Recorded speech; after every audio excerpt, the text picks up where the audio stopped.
hürriyeti sen öğrettin mənə, azadlığı sen anlattın mənə. Varlığımızla bağlayıp sənə, uğruna bir değil min şehit sənə. Güneş kimi parla her an, ey Azerbaycan.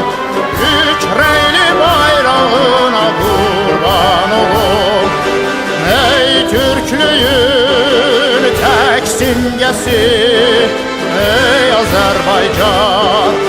Ay ulduzlu bayrağına kurban olum.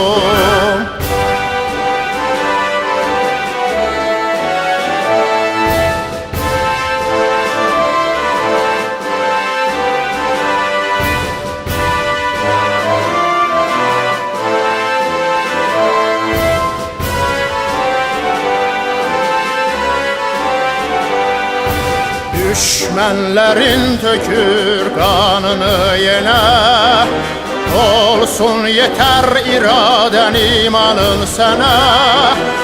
Ey kahramanların yurdu ülkesi, ey tarihler boyu hakimiyeti.